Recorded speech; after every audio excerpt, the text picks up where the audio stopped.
प्रिय विद्यार्थियों, जय हिंद। टारगेट ऑनलाइन क्लासेस में आपका स्वागत है। मध्य प्रदेश समान अध्ययन में पिछली क्लास में हमने मध्य प्रदेश की जो कार्यपालिका है, जो स्थायी कार्यपालिका है, मतलब मध्य प्रदेश की प्रशासनिक संरचना के बारे में हमने चर्चा की थी। प्रशासनिक संरचना में हमने आपको बताया था कि मध्य प्रदेश में जो प्रशासनिक ढांचा है वो दो भागों में बटा हुआ है। ठीक है, एक राज्य सचिवालय है और दूसरा राज्य संचालनालय है। राज्य सचिवालय के अंदर कोई भी नीति जो होती है बनती है, किस प्रकार बनाई जाती है, सचिव इसकी प्रारूप रूपरेखा तैयार करते हैं और उस नीति को क्या होता है कि मंत्री परिषद विधानमंडल के अंदर क्या होता है, जब पास कर देती है, अनुमोदन हो जाता है उसका, उसके बाद उस योजना को राज्य के अंदर जब संचालित करना होता है तो डायरेक्टरेट या संचालनालय की जिम्मेदारी आ जाती है। उसको पूरे राज्य के अंदर फैलाने की जिम्मेदारी किसकी होती है? संचालनालय की होती है।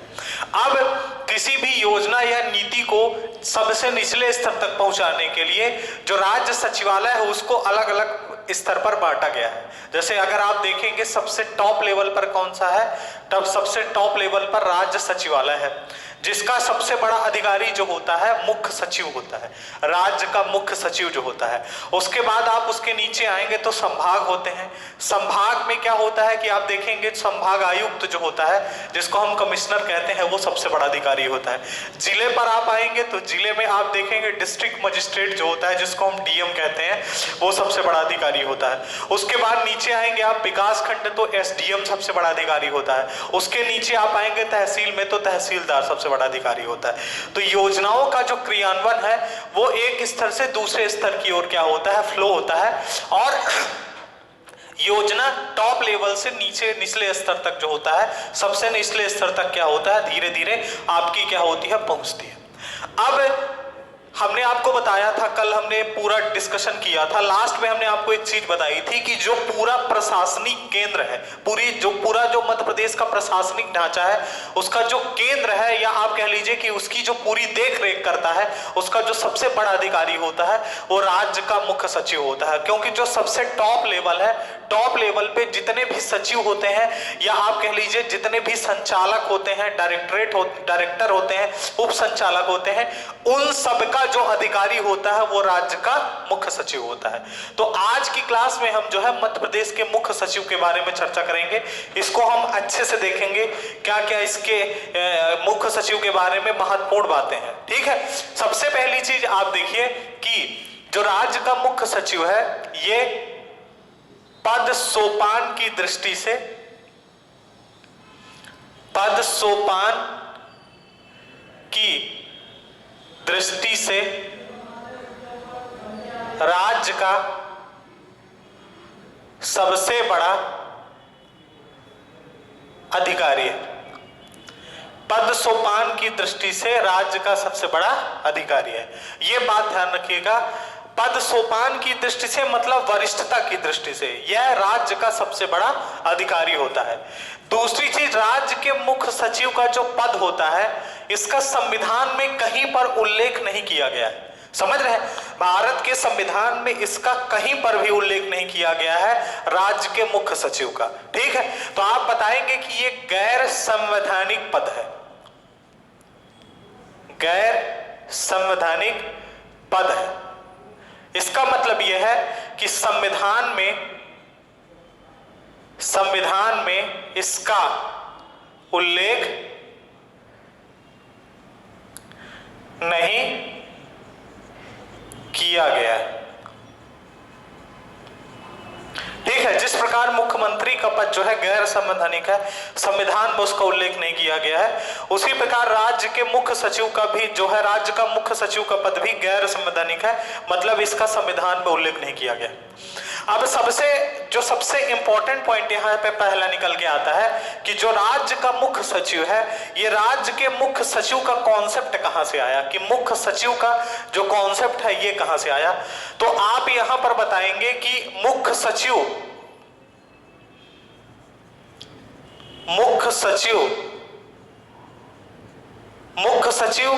के पद की देन ब्रिटिशकालीन केंद्र सरकार की, ब्रिटिशकालीन केंद्र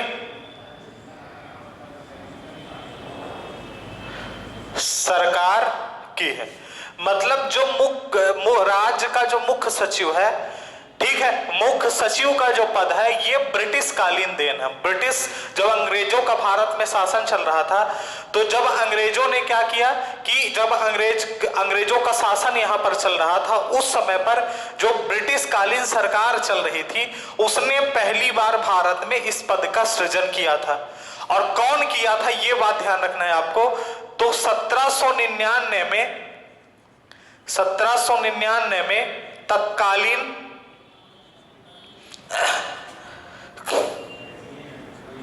तत्कालीन वायसराय लॉर्ड वेलेजली ने इस पद का सृजन किया था। इस पद का सृजन किया था। ये बात ध्यान रखिएगा, ये एक महत्वपूर्ण क्वेश्चन बन सकता है जिसके बारे में लोगों को बहुत कम जानकारी है कि मुख्य सचिव का पद कहां से आया, ये किसकी देन है। तो ये अंग्रेजों की देन है, ब्रिटिश कालीन केंद्र सरकार की देन है। और 1799 में तत्कालीन वायसराय लॉर्ड वेलेजली ने इस पद का सृजन किया था। फिर आप बताएंगे कि इस पद पर पहली बार जीएस बालो जो है, इस पद पर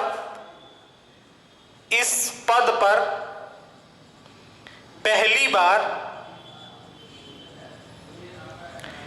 जीएस बालो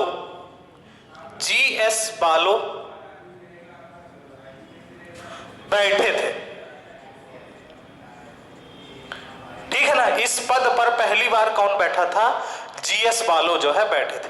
तो आप इस चीज को अंडरलाइन कर लीजिएगा कि 1799 में लॉर्ड जो समय वायसराय थे लॉर्ड वेलेजली, इन्होंने इस पद का सृजन किया था। और जीएस बालो जो है पहले जो है भारत के मुख्य सचिव थे। ठीक है, लेकिन आप देखिए कि स्वतंत्रता जब हमें मिली 1947 के बाद, स्वतंत्रता के बाद यह पद केंद्र सरकार से विलुप्त हो गया और राज्य सरकार का पद बन गया ये। ठीक है ना, स्वतंत्रता के बाद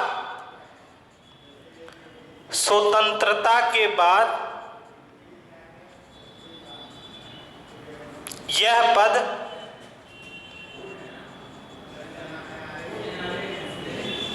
केंद्र सरकार से विलुप्त होकर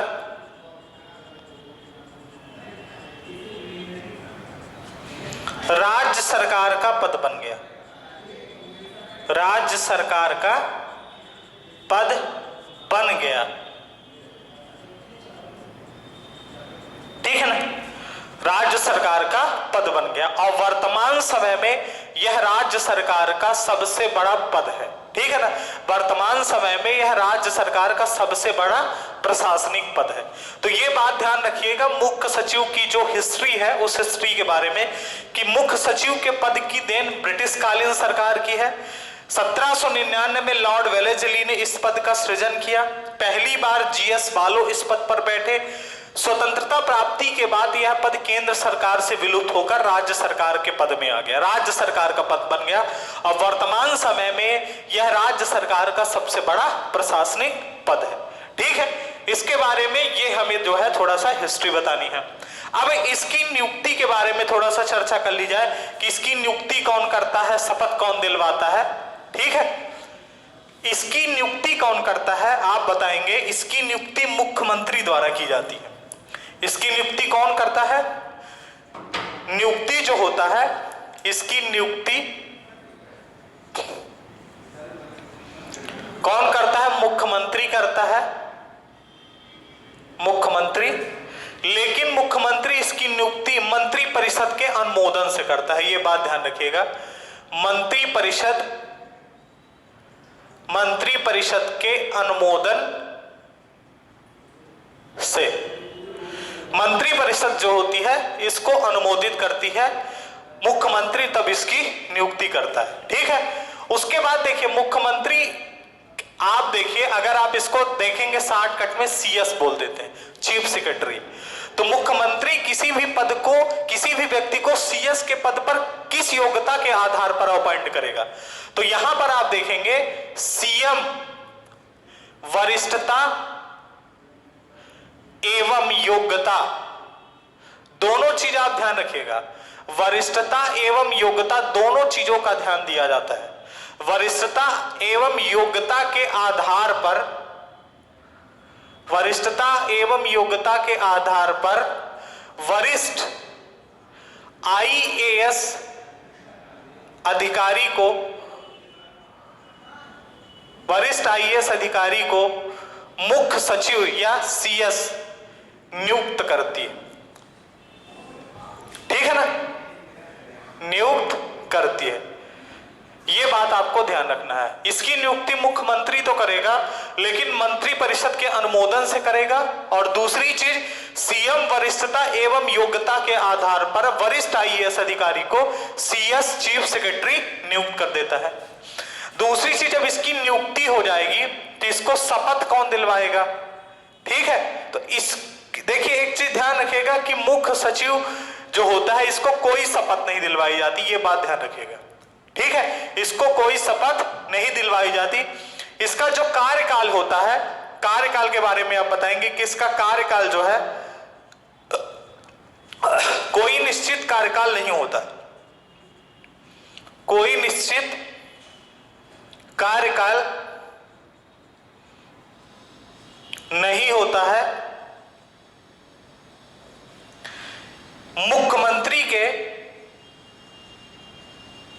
मुख्यमंत्री के प्रसाद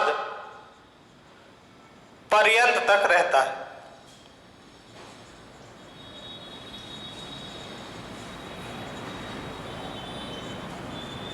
मुख्यमंत्री के प्रसाद पर्यंत तक रहता है।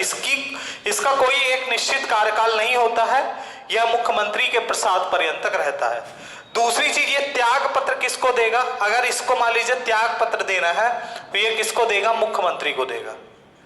ठीक है, त्याग पत्र किसको देगा? मुख्यमंत्री को देगा। लेकिन जनरली क्या होता है कि जब सीएस को हटाना होता है तो जनरली जब राज्य सरकार बदलती है उसी समय पर क्या होता है कि हर सरकार, क्योंकि इसकी नियुक्ति मुख्यमंत्री पर करेगा मंत्री परिषद के सलाह से, तो हर राज्य सरकार ये चाहती है कि ऐसे व्यक्ति को मुख्य सचिव बनाया जाए जो मुख्यमंत्री का विश्वास पात्र हो।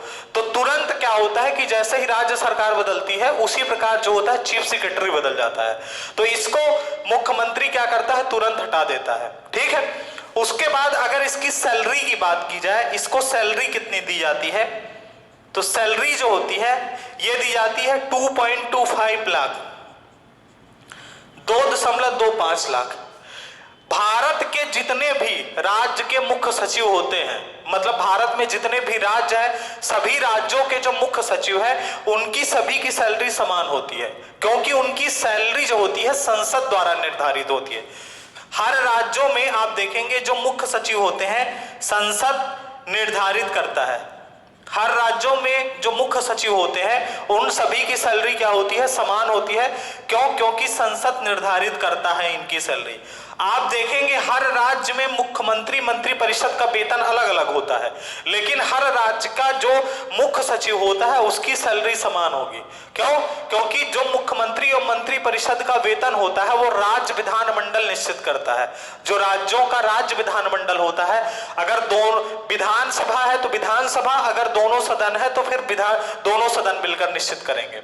लेकिन जो मुख्य सचिव होता है, मुख्य सचिव की सैलरी जो होती है संसद निर्धारित करती है। इसलिए प्रत्येक राज्य का जो मुख्य सचिव होगा उसकी सैलरी क्या होती है? समान होती है। ठीक है, अब आप बताएं इसके बारे में कि इसको क्या है कि जो दर्जा दिया गया है, इसका एक पॉइंट और नोट कर लेंगे। दर्जा जो है 1973 से भारत सरकार के सचिव का दर्जा, भारत सरकार के सचिव के बराबर दर्जा दिया जाने लगा। ठीक है, भारत सरकार का जो सचिव होता है, मतलब एक राज्य का जो मुख्य सचिव होगा और जो भारत सरकार का सचिव होगा, दोनों क्या होंगे? आपके बराबर होंगे। ठीक है, तो ये कुछ क्या है आपकी राज्य के मुख्य सचिव से संबंधित महत्वपूर्ण बातें हैं कि इनकी नियुक्ति कौन करता है, इनकी कोई शपथ नहीं होती है, इनका कार्यकाल कोई निश्चित नहीं होता, ये मुख्यमंत्री के प्रसाद पर्यंत तक रहते हैं। अगर इनको त्याग पत्र देना है तो मुख्यमंत्री को देंगे। सैलरी कितनी होती है? 2.25 होती है। संसद द्वारा इनकी सैलरी निर्धारित की जाती है समय समय पर। दर्जा क्या है? इनको 1973 से भारत सरकार के सचिव के बराबर दर्जा दिया जाने लगा है। अब आप बताएंगे कि इनकी भूमिका क्या है। जो सबसे महत्वपूर्ण चीज है कि राज्य के मुख्य सचिव की भूमिका क्या है, यह किस भूमिका में क्या है, राज्य के अंदर क्या है आपका काम करता है। तो भूमिका में सबसे पहला पॉइंट आप बताएंगे कि यह राज्य का सर्वोच्च प्रशासनिक अधिकारी होता है। भूमिका में राज्य का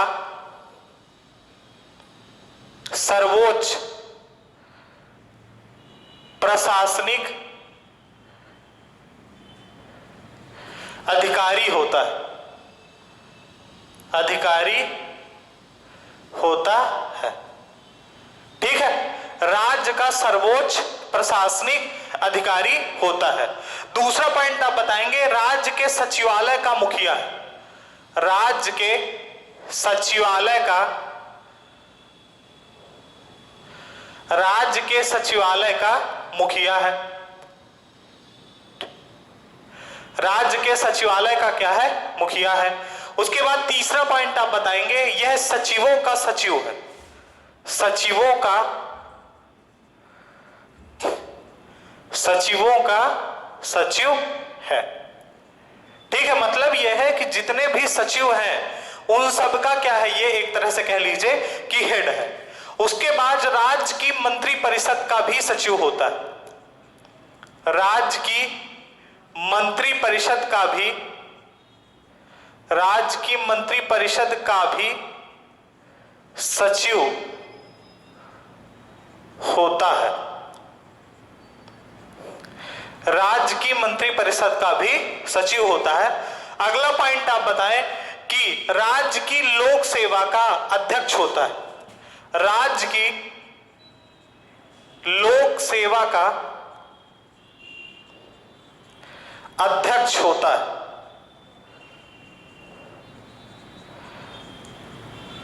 राज्य की लोक सेवा का अध्यक्ष होता है।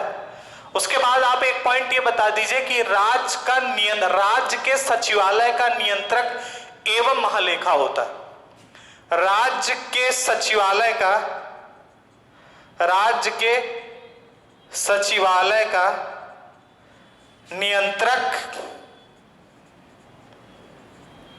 एवं महालेखा होता है।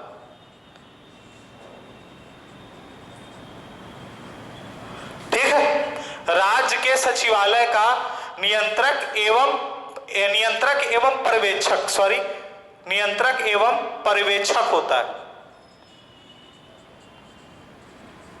ठीक है, राज्य के सचिवालय का नियंत्रक एवं पर्यवेक्षक होता है, मतलब राज्य के सचिवालय को पूरी तरह से कंट्रोल करता है और ऊपर से इस पर क्या होता है, निगरानी बनाए रखता है। उसके अलावा आप इसमें बताएं कि राज्य में शांति एवं कानून व्यवस्था, राज्य में शांति एवं कानून व्यवस्था बनाने की, राज्य में शांति एवं कानून व्यवस्था बनाए रखने की जिम्मेदारी होती।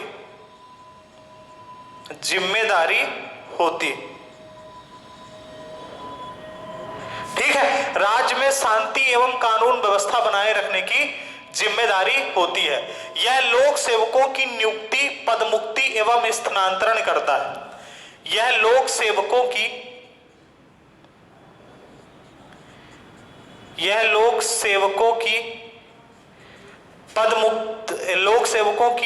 पदमुक्ति, नियुक्ति एवं स्थानांतरण करता है। ठीक है, इसका मतलब यह होता है कि जो लोक सेवक होते हैं, लोक सेवक जैसे मान लीजिए आप कहीं पर एसडीएम है या आप कहीं पर कलेक्टर के रूप में काम कर रहे हैं, तो वहां पर क्या होता है कि उनको क्या होता है कि पद से हटाना, उनको किसी पद पर बैठाना या ट्रांसफर करने की जो जिम्मेदारी होती है वो किसकी होती है? राज्य के मुख्य सचिव की होती है। ठीक है ना। जैसे मान लीजिए किसी डिप्टी कलेक्टर का ट्रांसफर करना है तो राज्य का मुख्य सचिव उसका ट्रांसफर कर देगा। अगर किसी कलेक्टर का ट्रांसफर करना है तो राज्य का मुख्य सचिव क्या है? उसका ट्रांसफर कर सकता है। उसके अलावा आप बताएंगे कि यह केंद्र सरकार तथा राज्य सरकार के बीच सेतु का काम करता है। केंद्र सरकार तथा राज्य सरकार के बीच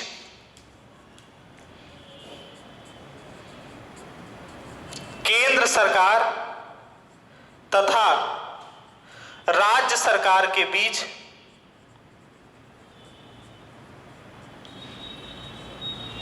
सेतु का काम करता है।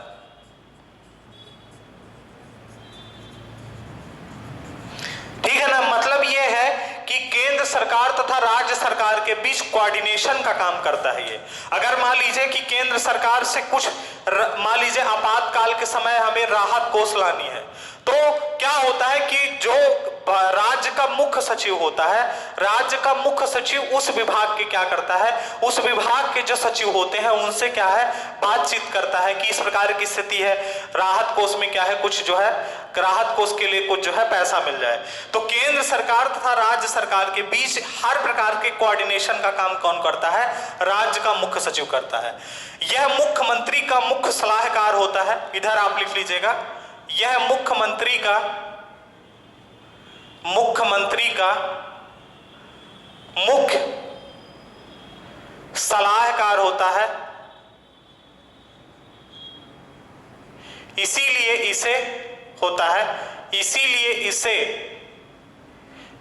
इसे मुख्यमंत्री का आंख व कान कहा जाता है। इसे मुख्यमंत्री का आंख या कान भी कहा जाता है। क्यों? क्योंकि मुख्यमंत्री को हर प्रकार से सलाह देने का काम कौन करता है? राज्य का मुख्य सचिव होता है। दूसरी चीज आप ये भी बता सकते हैं कि आपातकालीन समय में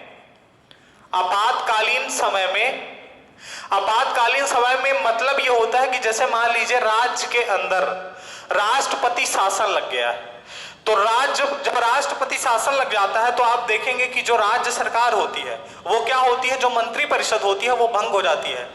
तो राष्ट्रपति क्या होता है कि जब राष्ट्रपति शासन लग जाता है उस समय पर पूरी जो कंट्रोलिंग होती है राज्य सरकार की वो राष्ट्रपति के हाथ में आ जाती है। तो राष्ट्रपति गवर्नर के माध्यम से राज्य के अंदर क्या होता है? हर चीज मेंटेन करता है। तो उस समय पर क्या होता है कि जो गवर्नर होता है वह मुख्य सचिव के माध्यम से पूरे क्या होता है कि राज्य को सुचारू ढंग से क्या है? चलाता है। तो आपातकाल के समय आप कह सकते हैं कि जो राज्य का मुख्य सचिव होता है वो तंत्रिका तंत्र की तरह काम करता है। आपातकालीन समय में राज्य में यह तंत्रिका तंत्र या नर्वस सिस्टम तंत्रिका तंत्र के रूप में कार्य करता है। ये बहुत इंपॉर्टेंट पॉइंट। ठीक है। इसके बाद आप बता सकते हैं कि इसे राज्य का किंग पिन कहा जाता है। राज्य का किंग पिन कहा जाता है। ठीक है। इसे राज्य का किंग पिन कहा जाता है। ये क्या है? ये राज्य के मुख्य सचिव से रिलेटेड जो है कुछ महत्वपूर्ण पॉइंट है जो हम यहाँ पे हेडिंग डाले हैं कि इसकी भूमिका क्या है, तो इसकी ये सभी क्या है? आपकी भूमिका है। ठीक है। तो आप एक तरह से ये देखिए कि जो राज्य का मुख्य सचिव होता है पूरे प्रदेश की जो जिम्मेदारी होती है चलाने की, एक तरह से देखा जाए प्रशासनिक रूप से, तो पूरे प्रदेश को चलाने की जिम्मेदारी प्रशासनिक रूप से किसके पास होती है? मुख्य सचिव की होती है। इसलिए ये पद जो है बहुत महत्वपूर्ण है, राज्य का मुख्य सचिव। अब यहां पर आप एक चीज लास्ट में बताएंगे कि मध्य प्रदेश में कौन कौन से जो है आपके मुख्य सचिव रहे हैं, इन पर चर्चा कर लेते हैं। जिस प्रकार राज्य सचिवालय में राज्य के मुख्य सचिव की भूमिका रहती है उसी प्रकार संभाग में आप देखेंगे कमिश्नर की भूमिका रहती है, आयुक्त की भूमिका रहेगी। आप देखेंगे जिले में वही भूमिका किसकी रहती है, डिस्ट्रिक्ट मजिस्ट्रेट की रहती है। आप विकास खंड में आकर देखेंगे तो वही भूमिका एसडीएम की रहती है। आप तहसील लेवल पे जाके देखेंगे तो वही भूमिका किसकी रहती है, तहसीलदार की रहती है। तो अलग अलग जो है स्तर जो है प्रशासनिक संरचना के बनाए गए हैं। ठीक है, आप बताइए मध्य प्रदेश के जो प्रथम मुख्य सचिव थे वो श्री एच.एस. कामत थे। मध्य प्रदेश के प्रथम मुख्य सचिव श्री एच.एस. कामत थे। ये बात आपको ध्यान रखना है। इनका कार्यकाल जो है 1956 से लेकर 1963 तक इनका कार्यकाल था। ठीक है, मध्य प्रदेश के प्रथम मुख्य सचिव। अगर आपको बताना है कि मध्य प्रदेश के द्वितीय मुख्य सचिव कौन थे या दूसरे मुख्य सचिव कौन थे, क्योंकि दूसरा नाम भी बहुत इंपॉर्टेंट है। द्वितीय मुख्य सचिव वो आपके थे श्री, ठीक है, श्री आरपी नरोहा। आरपी नरोहा। ये नाम इंपॉर्टेंट इसलिए है क्योंकि आपने देखा होगा कि मध्य प्रदेश में एक प्रशासनिक अकेडमी है, नरोहा प्रशासनिक अकेडमी।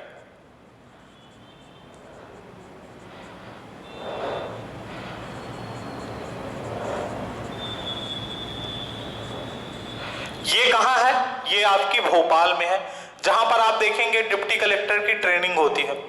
तो ये जो नरोहा प्रशासनिक अकेडमी है, जो मध्य प्रदेश के दूसरे मुख्य सचिव थे आरपी नरोहा, उन्हीं के नाम पर बनाई गई। इनका जो कार्यकाल मिलता है ये 1963 से लेकर 1968 तक मिलता है। इनका जो कार्यकाल है 1963 से लेकर 1968 तक इनका कार्यकाल मिलता है। उसके बाद अगर आप बताएं, मध्य प्रदेश की प्रथम महिला मुख्य सचिव जो थी श्रीमती निर्मला बुश थी। मध्य प्रदेश की प्रथम महिला मुख्य सचिव, ठीक है, कौन थी वो, श्रीमती निर्मला बुश। ठीक है, इनका कार्यकाल जो है 1951 से लेकर 1993 तक था। ठीक है, अब एक चीज ध्यान रखिएगा, ये जो पॉइंट हम डिस्कस कर रहे हैं पेपर के लिए, ये पॉइंट सभी बहुत इंपॉर्टेंट है। मध्य प्रदेश के प्रथम मुख्य सचिव कौन थे, श्री एच.एस. कामत थे। द्वितीय मुख्य सचिव कौन थे, श्री आरपी नरोहा थे।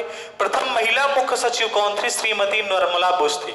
अब अगर बात किया जाए कि वर्तमान समय में मुख्य सचिव कौन है, तो आप बताएंगे वर्तमान समय में मध्य प्रदेश के मुख्य सचिव जो है वह है श्री इकबाल सिंह वैस। ठीक है, इनकी जो नियुक्ति है ये 24/3/2020 को की गई है। 24/3/2020 से जो है ये अब तक जो है मध्य प्रदेश के मुख्य सचिव। ठीक है, तो मुख्य सचिव से रिलेटेड आपके ये भी कुछ महत्वपूर्ण पॉइंट है। यहां से मध्य प्रदेश का मुख्य सचिव जो होता है खत्म होता है। मध्य प्रदेश के मुख्य सचिव के बारे में ये जो है महत्वपूर्ण जानकारी है। लेकिन आप देखिए कि व्यापम में एक बार ऐसा क्वेश्चन आ गया था, किसमें क्या हुआ था कि 4 विकल्प दिए हुए थे। 4 विकल्पों में 3 मध्य प्रदेश के मुख्य सचिव दिए थे और एक नाम बाहर से दिया हुआ था। उसमें क्वेश्चन ये पूछा गया था कि इनमें से मध्य प्रदेश का मुख्य सचिव कौन है। अब जैसे हमने यहां पर 4 नाम लिख लिए तो ठीक है, हमें 4 लोगों का नाम तो याद है, लेकिन मध्य प्रदेश के जो इकबाल सिंह बैस थे, अगर आप क्रमानुसार देखेंगे तो ये 33वें जो है मुख्य सचिव है, और अगर व्यक्ति के रूप में देखेंगे तो ये 32वें मुख्य सचिव है। ठीक है, तो इसका मतलब यह है कि 32 लोग मुख्य सचिव बन चुके हैं 1 नवंबर 1956 से लेकर अभी 2020 तक। तो उस कंडीशन में ऐसे क्वेश्चन को सॉल्व करने के लिए हमें क्या करना पड़ेगा, हमें मध्य प्रदेश के पूरे मुख्य सचिव याद होने चाहिए। तो हमें अगर मुख्य सचिव जो है 32 मुख्य सचिव याद करेंगे तो एक बार में 2 बार में तो याद नहीं होगा। तो हम क्या करेंगे कि अभी लास्ट में वीडियो के आपको मध्य प्रदेश के जितने भी मुख्य सचिव हैं उनकी पूरी लिस्ट यहां पर आ जाएगी। तो आप उन पूरे मुख्य सचिव को क्या करिए, मुख्य सचिव जितने मतलब जो भी पूरे मुख्य सचिव हैं उनको आप जो है 2-3 बार जो है पढ़िए, जिससे धीरे धीरे जो है आपको 2, 4, 10, 20 नाम ऐसे धीरे धीरे करते हुए सब याद हो जाएंगे। तब आप इस तरह के क्वेश्चन का आंसर दे पाएंगे। इस तरह के क्वेश्चन का आंसर देना सबसे कठिन काम है, क्योंकि आपको पूरे नाम याद करने पड़ेंगे। ठीक है, तो आप इन सभी नाम को क्या करिएगा, याद कर लीजिएगा। अगली क्लास में हम क्या करेंगे, यहां पर हमने राज्य स्तर पर राज्य के मुख्य सचिव देखे हैं। नेक्स्ट क्लास में हम संभाग स्तर पर कमिश्नर, जिले स्तर पर जो है आपका डीएम या डिस्ट्रिक्ट मजिस्ट्रेट, ठीक है, और तहसील स्तर पर तहसीलदार के बारे में जो है हम नेक्स्ट क्लास पर संरचना चर्चा करेंगे। यहां से क्या होगा, जब इस चीज की हम चर्चा कर लेंगे तो हमारे मध्य प्रदेश का जो प्रशासनिक ढांचा है वो खत्म हो जाएगा। उसके बाद हम फिर तीसरा जो इस चैप्टर का टॉपिक है न्यायपालिका, मध्य प्रदेश की न्यायपालिका, उस पर चर्चा करेंगे। धन्यवाद।